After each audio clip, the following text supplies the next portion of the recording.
லேட்டஸ்ட்டாக ஒரு swing trade பண்ணியிருந்தோம். அண்ட் அதில் வந்து பார்த்திங்கன்னா ஒரு நல்ல ப்ராஃபிட் வந்து எடுத்திருந்தோம். நியர்லி வந்து பார்த்திங்கன்னா 10% கிட்ட வந்து ப்ராஃபிட் எடுத்திருந்தோம். அண்ட் அந்த ட்ரேடை எப்படி எடுத்திருந்தோம் அண்ட் எந்த ஸ்டாக்கில் அந்த ட்ரேட் எடுத்திருந்தோம் அதெல்லாம் தான் இந்த வீடியோவில் பார்க்க போகிறோம். வாங்க வீடியோவில் பார்க்கலாம். ஸ்டாக் நேம் வந்து பார்த்திங்கன்னா எல்ஐசி ஹவுசிங் ஃபினான்ஸ்.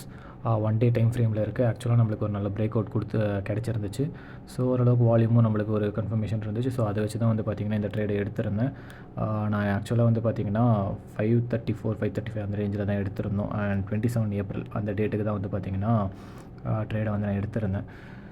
ஸோ எடுத்து 583 அப்படின்றது நம்ம டார்கெட்டாக வச்சுருந்தோம் ஆக்சுவலாக. ஸோ அந்த டார்கெட்டில் வந்து நம்ம பார்த்திங்கன்னா செல் பண்ணியிருந்தோம். நேற்று வந்து செல் பண்ணியிருந்தேன்.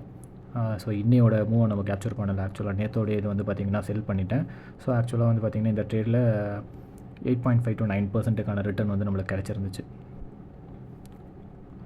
ஸோ வந்து பார்த்திங்கன்னா நியர்லி ரிஸ்க் ரிவார்டு உங்களுக்கு பார்த்திங்கன்னா தெரிஞ்சிருக்கும். 1:3க்கு மேலே நம்மளுக்கு இந்த இதில் ரிஸ்க் ரிவார்டும் கிடச்சிருக்கு.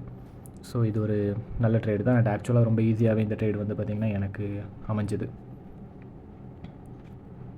ஹோப் உங்களுக்கு ஸ்க்ரீனில் தெரியுதுன்னு நினைக்கிறேன். பட் ஏன் ஜூம் பண்ணி எடுத்திருக்கேன் அப்படின்னா சில ஸ்டாக்ஸ் வந்து ஓப்பன் பொசிஷனில் இருக்குது. அது வந்து பார்த்திங்கன்னா மேலே இருக்குது. ஸோ அதனால தான் வந்து பார்த்திங்கன்னா ஜூம் பண்ணி இதை மட்டும் காட்டுறேன். அண்ட் இதில் ஒரு நல்ல ப்ராஃபிட் பண்ணியிருந்தோம்.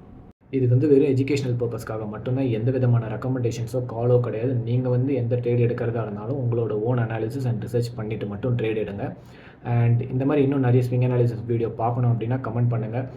அண்ட் நிஃப்டியில் இருக்கிற 50 ஸ்டாக்ஸை பற்றியும் ஒரு டீட்டெயில்டு அனாலிசிஸ் டெக்னிக்கல் அனாலிசிஸ் பண்ணி ஸ்விங்குக்காக ஒரு வீடியோ போடலான்னு இருக்கேன். அந்த வீடியோ வேணும் அப்படின்னா கமெண்ட் பண்ணுங்கள். கண்டிப்பாக அந்த ஒரு வீடியோ பண்ணி போடுறதுக்கு ட்ரை பண்ணுறேன். அண்ட் இன்னும் இந்த மாதிரி நிறைய வீடியோ பார்க்கணும் அப்படின்னா டூ ஃபாலோ. தேங்க்யூ.